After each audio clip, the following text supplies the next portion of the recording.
जो ये पूरा का पूरा मादा प्रजनन तंत्र होता है, ये मादा के कौन से हिस्से में मौजूद होता है, शरीर में कहाँ मौजूद होता है? तो मादा प्रजनन तंत्र, ये पूरा का पूरा मादा प्रजनन तंत्र महिला की नाभि के पास स्थित होता है। कहाँ स्थित होता है? यह मादा प्रजनन तंत्र महिला की नाभि के पास पूरा स्थित होता है। अब बात करते हैं सबसे पहले कि मादा प्रजनन तंत्र का कौन सा हिस्सा, तो योनि जो है, जिसको वेजाइना के नाम से जानते हैं, यह मादा प्रजनन तंत्र का सबसे बाहरी वाला हिस्सा है, जो एसिडिक होता है, यानी कि अम्लीय होता है। कैसा? अम्लीय होता है, यानी एसिडिक होता है। और दूसरा हिस्सा बात करते हैं, जिसका नाम क्या है? ग्रीवा, जिसको इंग्लिश में कहते हैं सर्विक्स। क्या बोला जाता है? सर्विक्स बोलते हैं, जो अत्यंत संवेदनशील हिस्सा है, ग्रीवा।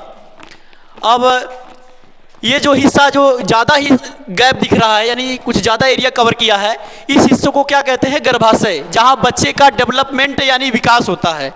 बच्चे का विकास या बच्चे की ग्रोथ कहाँ होती है? गर्भाशय में, यानी यूट्रस में, जिसको सामान्य भाषा में, बोलचाल की भाषा में बच्चेदानी भी कहा जाता है। यहीं पर बच्चे का विकास होता है, यानी बच्चा छोटा से बड़ा होता है। पहले युग्मनज रहता है, फिर क्या हो जाएगा? भ्रूण बनता है। पहले युग्मनज, युग्मनज के पश्चात भ्रूण, और भ्रूण विकसित होकर के फिर बेबी यानी बच्चा बनता है। ठीक है, अब बच्चे का फिर उसके बाद जन्म होता है। इसका नाम क्या है? गर्भाशय, जिसको इंग्लिश में यूट्रस कहते हैं। अब देखिए यहां पर बात आती है, जो ट्यूब दिख रहा है, यानी मुखिका और यहाँ गर्भाशय के बीच, मुखिका और गर्भाशय के बीच जो नलिका दिखाई दे रही है, यहाँ से यहाँ तक जो नलिका दिखाई दे रही है, इसका नाम क्या है? अंडवाहिनी, जिसको इंग्लिश में कहते हैं फैलोपियन ट्यूब। क्या कहते हैं? Fallopian tube. इसी के रास्ते अंडाशय में बनने वाला अंडाणु अंडवाहिनी, यानी इसी फैलोपियन ट्यूब के रास्ते गर्भाशय तक पहुंचता है। और मादा प्रजनन तंत्र में, यानी मादा के इसी भाग में, अंडवाहिनी वाले भाग में निषेचन होता है, यानी अंडाणु और शुक्राणु आपस में महिला के कौन से ऑर्गन में, कौन से अंग में मिलते हैं? यहाँ अंडवाहिनी में, मतलब शुक्राणु और अंडाणु कहाँ मिलते हैं? महिला के कौन से पार्ट? इसमें, अंडवाहिनी में। और बच्चे का विकास गर्भाशय में।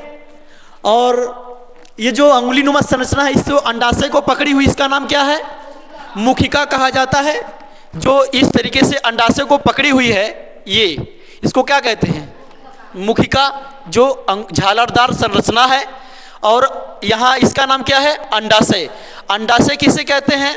तो अंडाशय मादा प्रजनन तंत्र का वह भाग है, अंडाशय मादा प्रजनन तंत्र का वह भाग है जहाँ पर अंडाणु का निर्माण होता है।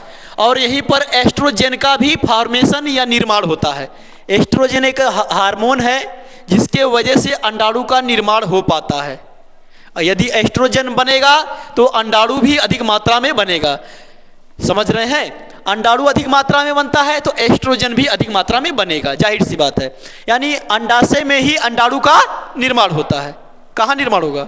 अंडाशय में ही अंडाणु का निर्माण होता है। यदि अंडाशय नहीं रहेगा तो क्या घटना घटेगी? अंडाणु का निर्माण नहीं होगा। यदि अंडाशय नहीं रहेगा तो अंडाणु का निर्माण है नहीं होगा। अब ये पूरा प्रजनन तंत्र कहाँ स्थित होता है? हाँ, महिला की नाभि के पास स्थित होता है पूरा मादा प्रजनन तंत्र। और इस हिस्से को नॉर्मल या बोलचाल की भाषा में क्या कहा जाता है? बच्चेदानी सामान्य भाषा में कहते हैं, और इंग्लिश में कहा जाता है इसको यूट्रस, और हिंदी में गर्भाशय कहते हैं।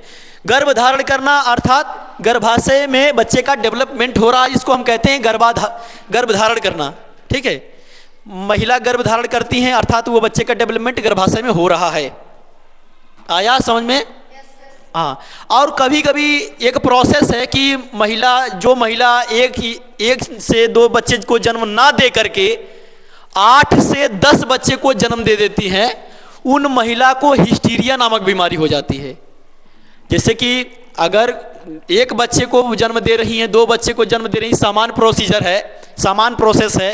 लेकिन अगर ऐसी महिला जो 8 से 10 बच्चे को जन्म दे देती हैं, उनमें एक बीमारी पाई जाती है जिसका नाम है हिस्टीरिया, जिसमें पूरा ये मादा का प्रजनन तंत्र यहाँ से काट करके निकाला जाता है, यानी गर्भाशय को, यूट्रस को काट के निकाल देते हैं। इस प्रक्रिया को क्या कहते हैं?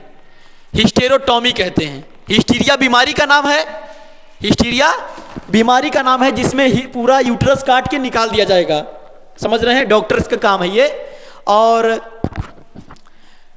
इस प्रक्रिया को जो काट के निकालने की प्रक्रिया है, इसको क्या कहा जाता है? हिस्टेरोटॉमी। क्या कहते हैं?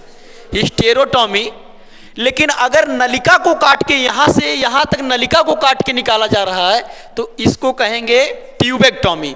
अगर ट्यूब को काटा, अरे ट्यूब है ना, यहां से यहां, ट्यूब माने नलिका, ट्यूब माने नलिका, अगर ट्यूब को काट कर निकाला गया तो ट्यूबेक्टॉमी। ट्यूब को काटेंगे ट्यूबेक्टॉमी।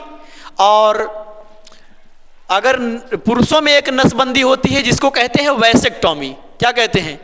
वैसेक्टॉमी कहा जाता है। आ रहा समझ में?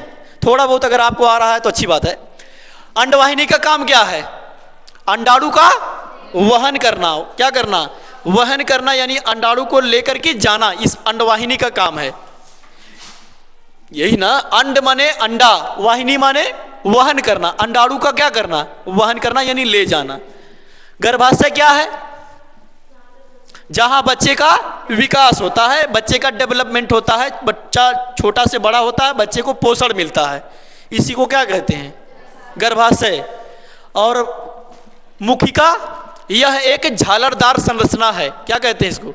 यह एक झालरदार अंगुलीनुमा संरचना है जो अंडाशय को पकड़ी हुई है। देखिए, है ना? हाँ। और अंडाशय जो है, अंडाशय में किसका निर्माण होता है? अंडाणुओं का। अंडाणुओं का निर्माण होता है अंडाशय में। और अंडाणु का जीवन काल होता है 2 दिन का। ठीक है? आया इतना? पूछा जाए, तीनों जो टिक लगाएगा वही पूछेंगे हम। ठीक है, रुक जाइए।